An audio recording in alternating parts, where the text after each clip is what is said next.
नमस्कार दोस्तों, आपका मेरे YouTube चैनल में स्वागत है। आज हम इस वीडियो में जानेंगे इंडिया से किन किन लोगों ने नोबेल प्राइज़ जीता है।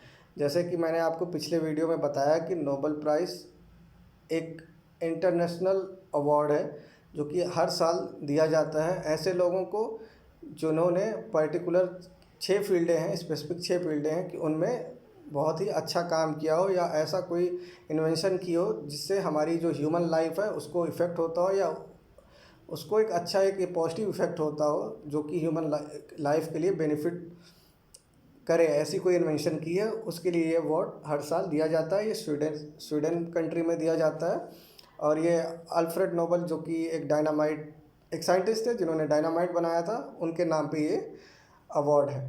तो आज हम इस लिस्ट में जानेंगे ऐसे इंडियंस के बारे में जिनको ये प्राइज़ मिला हुआ है। टोटल ऐसे 13 लोग हैं जिनको ये प्राइज़ मिला हुआ है, जिसमें से 5 इंडियन सिटीजन्स हैं और 8 ऐसे लोग हैं जो कि इंडिया से कहीं ना कहीं से कनेक्टेड हैं। तो आपका टाइम ना वेस्ट करते हुए आइए मैं इस वीडियो को स्टार्ट करता हूँ। सबसे पहले इस लिस्ट में देखेंगे ऐसे इंडियंस की जिनको प्राइज़ मिला था ब्रिटिश राज के टाइम पे। तो इस लिस्ट में सबसे पहला नाम है रविन्द्रनाथ टैगोर का, जिनको 1913 में लिटरेचर में ये अवार्ड मिला था, साहित्य के क्षेत्र में। और इनको ये अवार्ड मिला था गीतांजलि, इनकी एक संग्रह है पोएटिक, वो जो पब्लिश हुई थी लंदन में 1912 में, उसके बाद ही इनको ये प्राइज़ मिला था। और ये जो है मतलब इंडिया में बहुत ही सम्मानित व्यक्ति हैं और रविन्द्रनाथ टैगोर जी के ही वो पोएट से ही हमारा जो राष्ट्रीय नेशनल एंथम है वो लिया गया है। तो इनके बारे में आप याद रखिए कि इनको 1913 में लिटरेचर की फील्ड में अवार्ड मिला था। जो दूसरे व्यक्ति हैं वो हैं सी वी रमन जी को फिजिक्स के लिए अवार्ड मिला था, ये 1930 में मिला था। और इन्होंने स्कैटरिंग ऑफ लाइट पे वर्क किया था और इन्होंने एक इफ़ेक्ट के बारे में बताया था जिसका बाद में उसको उसका नाम चेंज करके रमन इफ़ेक्ट उसका नाम रख दिया गया था। और जो आगे हम लिस्ट में देखते हैं Indian who were citizen of Republic of India, ऐसे भारतीय जो कि रिपब्लिक ऑफ इंडिया के सिटीजन है, मतलब कि 1947 के बाद जिन लोगों को अवार्ड दिया गया था। तो उस लिस्ट में सबसे पहले है मदर टेरेसा, 1979 में पीस के लिए इनको अवार्ड दिया गया था। और इन्होंने पॉवर्टी और डिस्ट्रेस है उसको कम करने के लिए उसको ख़त्म करने के लिए जो काम किया था उसमें इनको अवार्ड दिया गया था। और इन्होंने इंडिया में बहुत काम किया था, कोलकाता वगैरह में जो डिजीज़ लोग थे, जो पुअर लोग थे, उनकी बहुत हेल्प की थी। जो दूसरे नंबर पे हैं वो है अमर्त्य सेन, 1998 में इकोनॉमिक्स की फील्ड में इनको ये प्राइज़ दिया गया था, his contribution to welfare economics.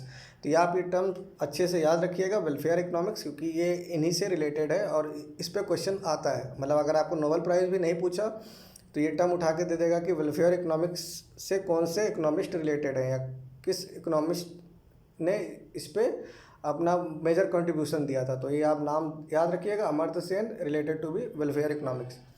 इस लिस्ट में जो तीसरा नाम है वो राजेंद्र के पचौरी का है, जो कि 2007 में इनको पीस के लिए मिलता है। इनको नहीं मिला था, ये जिस ऑर्गेनाइजेशन के हेड थे उस ऑर्गेनाइजेशन को मिला था, IPCC, inter governmental panel on climate change. इस अवार्ड के लिए पीस प्राइज़ मिला गया था। चौथे जो लिस्ट पे नाम है वो कैलाश सत्यार्थी हैं, जो कि पीस प्राइज़ विनर हैं।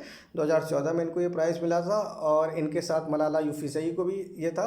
और इन्होंने चिल्ड्रन के एजुकेशन के लिए बहुत ही काम किया था, इस वजह से इनको ये प्राइज़ मिला हुआ था। इसके बाद हम बात करते हैं ऐसे लोगों की जो कि इंडिया में बॉर्न तो हुए लेकिन इंडिया के सिटीजन्स नहीं हैं। पहले जो थे इस लिस्ट पे हरगोविंद खुराना, जिनको 1968 में ये US के सिटीजन हैं। इनको मेडिसिन की फील्ड में काम मिला था और इनको मिला था interpretation of genetic code and its function in protein. जो दूसरे व्यक्ति हैं उनका नाम सुब्रमण्यम चंद्रशेखर है। इनको 1983 में ये अवार्ड मिला हुआ है और ये भी USA में थे, मतलब इंडियन अमेरिकन है ये। और इनको भी फिजिक्स की फील्ड में मिला था। Theoretical studies of physical process of important to the structure and evolution of star. और जो तीसरे हैं वेंकी रामाकृष्णन, इनको 2009 में मिला था और ये US और UK दोनों के हैं। तो इनकी जो फील्ड है वो है केमिस्ट्री और इनको मिला था studies of structure and function of ribosome. तो ये आप तीन क्या, इस लिस्ट में 4 नाम है, लेकिन ये 3 आप याद रखिएगा। मतलब बहुत ही इंपॉर्टेंट तो नहीं है, लेकिन बस इनका ईयर और उनकी फील्ड आपको याद रखना चाहिए। जो चौथा नाम है ये बहुत इंपॉर्टेंट है, क्योंकि ये अभी रिसेंट में हुए हैं और इनके हर एग्ज़ाम में एक एक क्वेश्चंस आपको देखने को मिलेंगे ही। पिछले एग्ज़ाम में भी एसएससी वगैरह के पेपर में इन पे क्वेश्चन आया हुआ है, तो आने वाले जो एनटीपीसी ग्रुप डी वगैरह के एग्ज़ाम है उनके लिए मोस्ट इम्पॉर्टेंट है। तो ये अभिजीत बनर्जी को इकोनॉमिक्स की फील्ड के लिए 2019 में अवार्ड दिया गया था, और ये यूएस के हैं।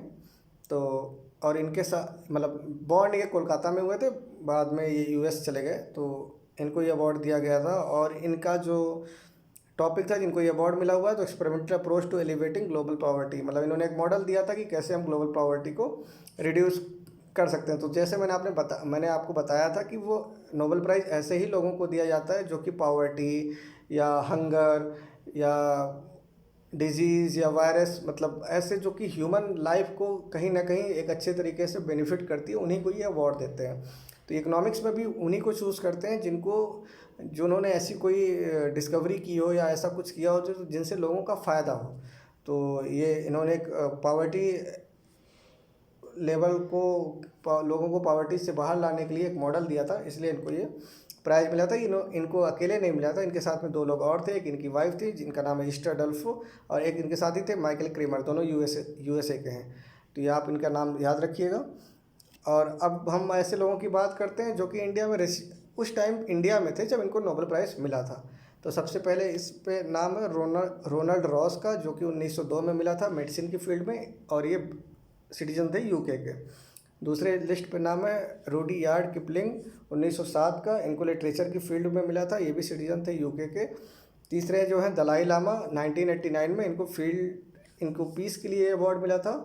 और ये जो है मतलब आपको पता है कि तिब्बत में जो बौद्ध मॉन्क हैं उनके एक हेड की तरीके से ट्रीट किया जाता है दलाई लामा को। तो अभी एट प्रेजेंट मतलब दलाई लामा अभी यही है।